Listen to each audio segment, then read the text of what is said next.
这位96岁的奶奶曾经死过，但又活了过来，不仅长出了黑头发，还长出了新牙。村民都曾参加过她的葬礼，而此刻她却在厨房做饭，看起来非常健康。她记得自己生病住院，但完全不记得自己死而复生的经历。面对节目组的质疑，老人的女儿说，这一切都是真的。当时在医院里，母亲就停止了呼吸，我们连衣服和板板都为她准备好了。原来老太太之前突发心脏病，送到医院抢救后，医生也无能为力，于是就把老太太接回了家。万万没想到，在她停止呼吸3小时后，老太太突然开始咳嗽，慢慢的恢复了生命迹象，家人都感到很震惊。医生听说后也感到很惊讶。不仅如此，死而复生的她，整个身体也发生了变化。首先就是视力变好了，穿针引线已经不用戴老花镜了，而且后脑勺开始长出黑头发，皮肤也变得很光滑，连老年斑都消失了。节目组甚至忍不住伸手感受了一下，但是你礼貌吗？这样，女儿说她以前走路必须要用拐杖，但是现在不仅不需要拐杖，还能下地干活。更令节目组感到震惊的是，老太太竟然长出了新牙。为此，节目组邀请了专家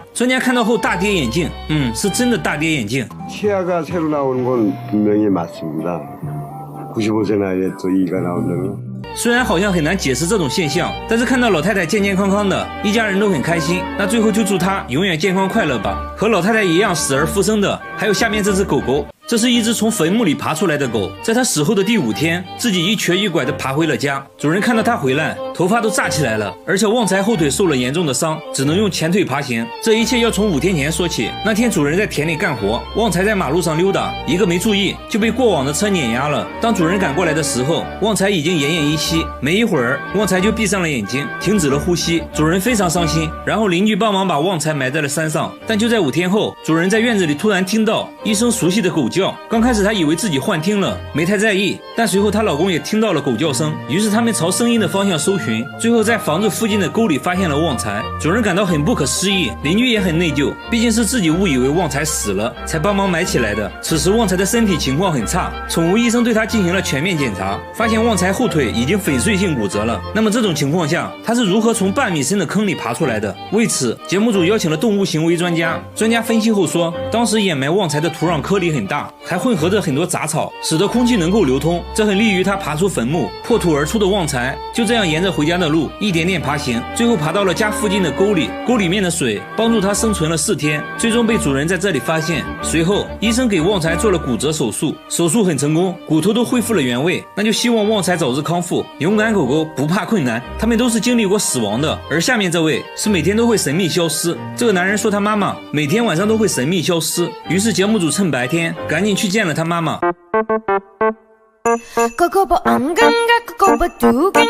原来是小狗的妈妈。主人说每天晚上都看不到它，天亮了又会准时出现。主人只能再次把小白拴起来，问题是它一直被链子锁着，而且锁扣需要按压才能打开。小白无论如何都是无法挣脱锁链的。开锁专家也说，这种锁扣只有人才可以打开。专家认为是有人故意帮小白解开的，但是家里其他人都说没有帮小白解开过锁链。没办法，节目组决定安装摄像机，全程拍摄。刚开始一切正常，时间来到半夜2点13，突然一阵声响惊动了节目组，接着就发现小白已经消失了，狗窝里只剩下了狗宝宝。节目组赶紧查看录像，小白刚开始只是来回徘徊，突然在没有任何人帮助的情况下，锁扣就被打开了，接着小白就消失在漫漫黑夜里。为了解开谜团，节目组又邀请了动物专家，反复观看录像后，终于发现了问题。锁链是用一根电线制作的，当小白来回走动时，就会把锁链拧起来，利用巧劲别开了锁扣。刚开始的时候，小白可能意外打开了1次，慢慢的他就对开锁越来越熟练，毕竟没有困难的工作，只有勇敢的狗狗。现在问题又来了，小白为什么要选择晚上消失？专家通过分析后发现，原来小白消失是为了来后院吃狗粮。专家表示，小白是个尽职的母亲，她知道要想喂好孩子，自己就要保证营养，才会每天偷偷跑出来加餐。主人感到很内疚，决定以后在小白的狗粮里再多加上1盒罐头。最后我还有个疑问，为什么小白的2个孩子是不同的品种啊？知道的评论区说一下。好了，我是月贝，关注我，让我们一起走进科学。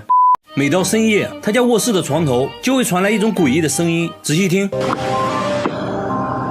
把床移开后没有任何发现，但是诡异的声音仍然存在。主人说声音主要有2种模式，有时候是哒哒哒哒，有时候是 gay gay gay。我记得只有德爷才会发出 gay gay gay 的怪叫啊，难不成里面住了个德爷？有时候主人拍一下床头，声音就会停止。主人认为里面住了个生物，而且刚买床的时候并没有任何声音，声音是在2年后开始出现的。为此，节目组找到了声音分析专家，专家分析后认为这应该是某种生物移动时产生的声音。节目组还找来了专业的木工，木工说真的是奇怪，我没有听过这种声音，这不像是木头能发出来的。所以床头真的有某种生物吗？说再多也没用，直接拆开看看不就知道了。但是床头里面空空如也，没有发现任何生物。节目组决定继续拆解床头，随后把拆解的床头送到医院做核磁共振。医生发现木板里面有一个白色物体，经过反复实验观察后，医生确定这就是一只3厘米长的虫子，而且还发现了虫子吃木头的痕迹。节目组锯开木头后，果然发现了一只白白胖胖的虫子，不一会儿又找到一只，你别说看着还挺可爱的，烤着吃一定很香。昆虫专家说，木头被做成床之前，虫卵就已经存在了。之所以2年后开始出现声音，是因为当时环境温度比较适宜，虫卵就孵化了，孵化后就开始吃木头，诡异的声音也就出现了。至于主人说的2种声音模式，是他吃木头时的不同状态而已。至此真相大白，我觉得商家还是挺良心的，起码用的真的是实木材料。同样遭遇怪异事件的还有下面这位小姐姐，她家的电视总会无缘无故的自动打开，出门前关闭电视，回来就看到电视早已打开，尤其是在3更半夜，自己睡着觉就会被电视吵醒，客厅却一个人没有，想想都觉得可怕。主人说电视每天都会自动打开，而且没有任何规律。第一次出现这种情况是在3年前，那天他正在厨房洗碗，突然就听到了电视声音。刚开始他也没太在意，慢慢的这种情况越来越频繁，他开始检查电视的各种设置，并没有设置自动开关机的时间。后来找售后换了一台电视，也还是会出现自动开机的情况，该不会是电视机自己想看电视吧？他当着节目组的面关闭了电视，没一会儿电视就自动打开了，即使取出遥控器电池，电视还是会自动打开，这就很不科学了。走进科学节目组决定请教专家，专家说电视遥控器发出的信号是红外线，家里可能存在能发出相同红外线的电器，才使得电视接收到信号就打开了。随后专家对家里所有电器展开探测，最后怀疑是电源插排，但是把插排断电后还是检测出了与电视遥控器相同的红外线信号。专家又尝试关闭无线路由器，紧接着红外线信号就消失了，那说明问题就出在路由器上。但专家说并不是，路由器不会产生红外线，罪魁祸首是路由器的充电器，充电器长时间的使用就会产生不必要的红外线，如果恰巧和遥控器红外线一样的话，电视接收到信号就会打开。果然在拔掉充电器后，电视没再出现自动打开的现象。至此真相大白，这就是一种巧合而已。上面2个都是家电家具问题，但是下面这位大妈家里出现了不应该出现的东西。她家里平白无故的出现了一包牙齿，参差不齐，大约有20颗，看样子像是小孩子的牙。牙齿是大妈在厨房整理橱柜时发现的，当时都吓懵逼了。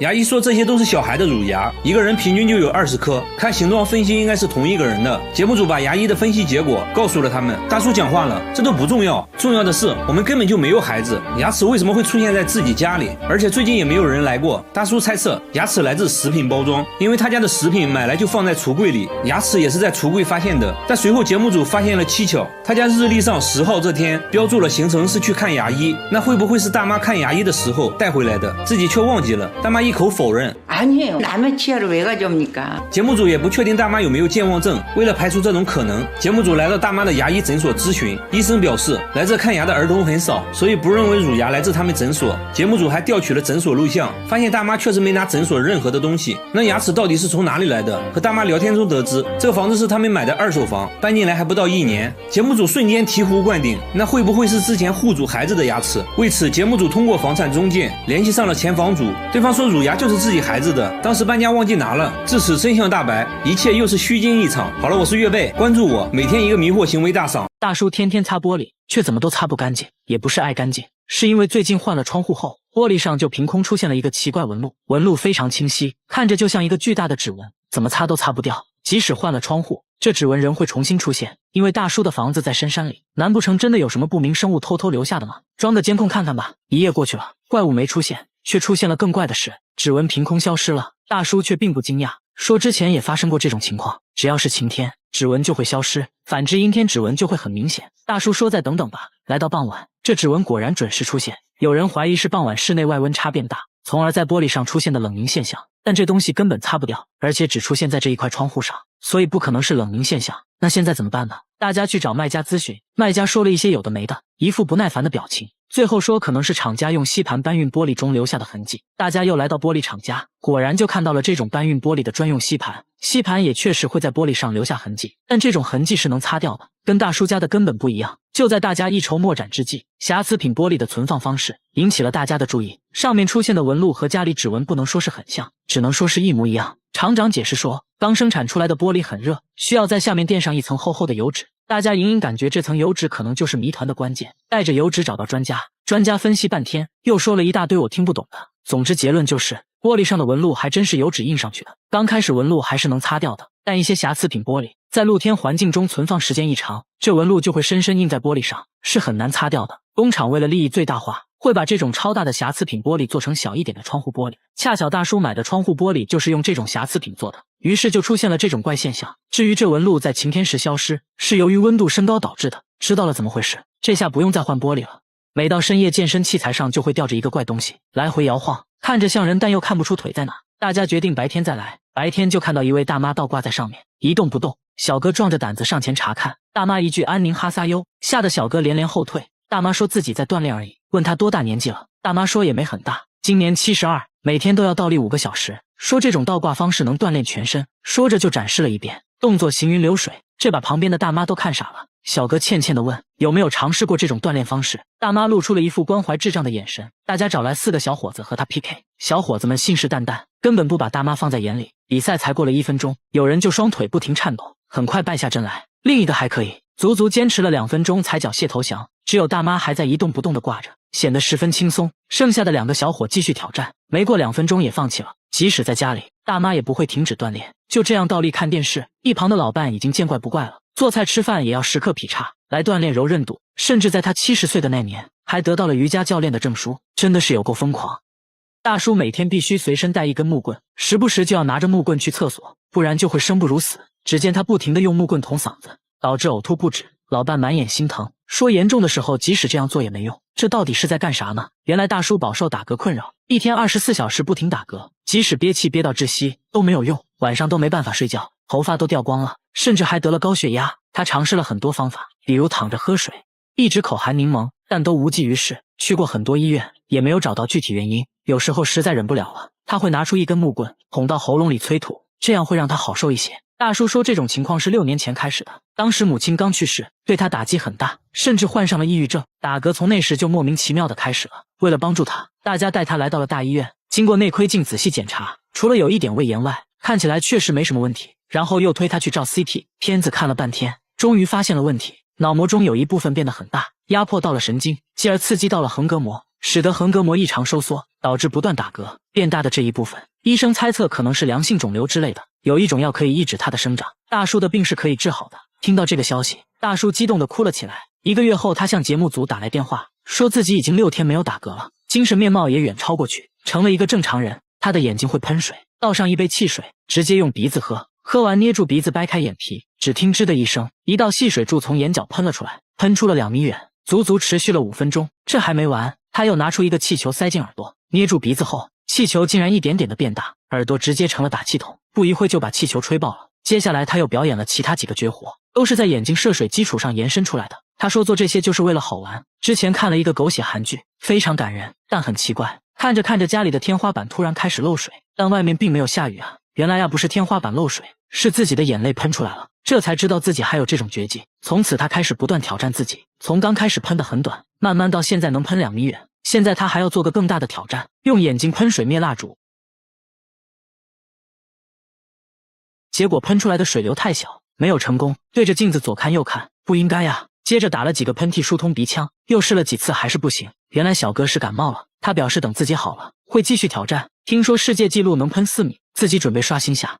大妈38年没摘下过口罩，20多年的邻居都没见过她的脸，都说口罩下面的脸非常恐怖，看到就会做噩梦。只有她洗脸的时候才会临时摘掉一回，但从不照镜子，洗完脸就要赶紧戴上。到底是有多恐怖呢？大家想让大妈摘掉口罩也被拒绝了，即使和家人一起吃饭也不会摘口罩，自己独自一人在卧室吃，家人都20年没见过她的脸了，就连女儿拍结婚照她都没有参加，因为拍照要求摘口罩。不仅如此，大妈走路还必须用手撑着眼皮，说这样才能看清东西。但大妈年轻时并不是这样的，到底发生了什么呢？经过长时间的跟踪拍摄，大妈也慢慢打开了心扉。原来她18岁就结婚了，婚后生下了4个孩子，但第5个孩子很不幸，出生就夭折了，这对她打击很大。慢慢的嘴巴变得不听使唤，舌头也变得僵硬起来，面部不受控制的扭曲，因为害怕吓到别人，从此就戴上了口罩。大妈鼓足勇气摘下口罩，可以看到她的牙齿都掉光了，牙龈都是外翻的。医生表示这情况就是心理原因导致的肌强直，失去孩子的痛苦让她悲伤过度，以至于严重影响到了身体健康。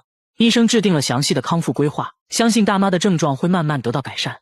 校长当着全校师生的面竟然表演起了杂技，把气球塞进耳朵，捏住鼻子后气球瞬间就爆了。不仅如此，把软管一头插入耳朵，另一头对准蜡烛，一口气就吹灭了20根。拿纸巾靠近耳朵，纸巾被吹得来回摆动，大家都怀疑他耳朵里安了个吹风机。大叔微微一笑，说其实很简单，只要捏住鼻子用力憋气就行了。摄像小哥试了试，果然有用，很快就掏出来一大坨耳屎。这项才艺对大叔来说非常有用，只要涉及吹蜡烛的环节，那必须要用耳朵。儿子也熟悉大叔的套路，轻车熟路地接过软管对准蜡烛。对大叔来说，蛋糕上加点耳屎才美味。他说做这些就是为了好玩，小时候就喜欢吹树叶子，有次吹着吹着，一坨耳屎竟然飞了出来，正好落到朋友嘴里，这才知道原来自己耳朵还会出气，从此都没再掏过耳屎。大家都觉得他耳朵里的构造肯定和普通人不一样，来医院一看，他耳朵和正常人的还真不一样，并不是真有什么特异功能，而是有缺陷，轻微的鼓膜穿孔，所以在捏住鼻子憋气的时候，气体就从鼓膜里漏了出来。长期这样做的话，对鼓膜伤害很大，最终可能会导致耳朵失聪，大家千万不要模仿哦。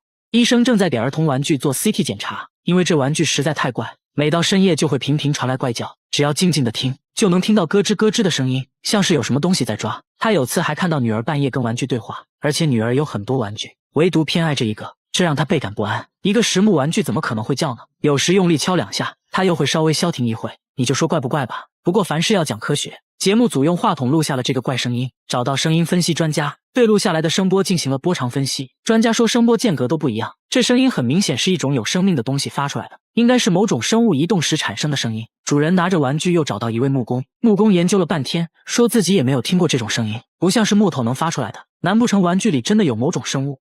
节目组接着把玩具带到了医院，干嘛呢？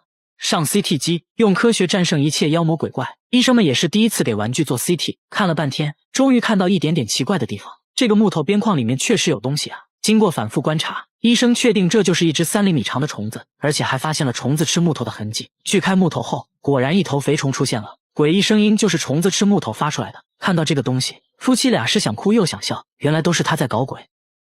大半夜，他用摄像机对着黑漆漆的厂房，接着爬上屋顶，在监控前面丢纸飞机。小伙并不奇怪，奇怪的是这台监控每天都能拍到一个神秘物体，通体白色，还带2个小翅膀，一闪而过，速度极快。刚开始工厂保安认为是塑料袋之类的东西，但每天都能拍到就很不正常了。大家在监控附近找了半天，都没有看到任何塑料袋，诡异的现象不断出现。工厂另一的监控也拍到了奇怪画面，有一束强光射在地面，就好像外星飞碟在盘旋，同时还能听到狗在大叫，出来却什么都没有看到，光束只能被监控拍到。这件事很快惊动了工厂老板娘，老板娘是个文化人，她才不信什么飞碟之类的，让员工用纸飞机模拟白色物体，在监控前丢出。监控显示纸飞机全身也发着光，和刚开始拍到的物体很像。这就对了吗？之前的白色物体肯定也是个什么垃圾之类的。老板娘又让员工用强光手电模拟光束，虽然在监控上能看到强光手电形成的光晕，但和之前稳定的光束完全不同，无论怎样模拟都达不到之前光束效果。老板娘怀疑监控设备出了问题，找来售后检查了半天，结果设备一切正常。大家又架起了多个摄像机，也拍到了人眼看不到的神秘光束，真的是奇怪。专家左看右看，说这束光看起来和普通的光线不一样，光束稳定不会扩散，这是地球上的光源做不到的，难道真的是外星飞碟？专家左思右想也找不到合理的解释，还真成了未解之谜。大叔睡觉要先在枕边放一根木棍，睡到半夜就拿木棍捅嗓子，起床后要先倒立10分钟。不仅如此，他一天还要喝20瓶可乐，走到哪喝到哪，也不是喜欢喝，而是不得不喝。喝可乐是为了缓解身体的奇葩反应，啥反应呢？大叔已经饱受打嗝困扰8年了，随时随地都会打，一旦开始就不会停止，这时候就必须要喝可乐，打嗝才会消停一会，但过不了多久又会重新打嗝，就连吃饭都没办法正常吞咽，刚吃2口就要去厕所吐掉，营养不良暴瘦了几10斤。他们也尝试过很多办法，妻子会趁他不注意猛拍后背，捏鼻子憋气，还尝试过喝醋。一番尝试下来，結果看来没什么用。大叔还听说过一个偏方，说喝尿很管用，于是他决定 그냥 생각만 하고 말았어요. 그건 걷더라고요. 这些方法里面就属喝可乐最管用，每次喝完都能消停半小时。出门在外没可乐怎么办呢？这也难不倒他，随便找根玉米干就往喉咙里捅，利用催吐来止嗝。这个方法虽然痛苦，但效果不错，所以晚上睡觉也要提前在枕头旁放一个痒痒挠，一打嗝就把它塞进嘴里。还不行的话，他会强迫自己喝高度白酒，靠着酒精的麻醉才能勉强入睡。医院也去过了，也没有检查出任何病理性的原因，医生认为是心理问题导致的。沟通下来才知道，原来8年前大叔和别人有过纠纷，当时闹得很厉害，大叔一气之下怒火攻心，也不知道怎么搞的，突然就开始打嗝了，从此就没再停下过。医生说了很多心理学原理，我也没听懂，简单来说就是一个偶发事件触发了一个强大的心理暗示，反正是最后在医生的帮助下，大叔终于恢复了正常。他每天买菜却从来不吃，一到家就拿出了电钻，开始给蔬菜钻孔，把胡萝卜内部掏空后，又拿出刻刀在表面打孔，每一步都非常小心，搞得像是在做外科手术一样，一点点调整孔洞大小。这到底是在干嘛吗？他也不解释，拿起做好的胡萝卜吹了起来。哇！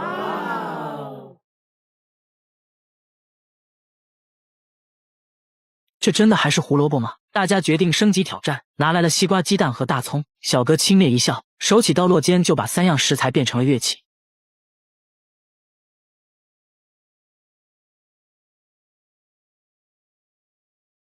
不仅如此，什么山药、西葫芦、土豆、西兰花都能被他吹出花来。虽然做乐器难不倒他，但现在有个问题就是，乐器的保鲜时间太短了，一旦蔫了，音色就不纯正了，只能打成蔬菜汁喝掉。为此每天要不停买菜，买回来就要套上保鲜膜放冰箱，来保持蔬菜的新鲜度。现在他已经到了痴迷的程度，上班都要带着一袋新鲜洋葱，用一把美工刀就把洋葱变成了乐器，把同事看得赞叹不已。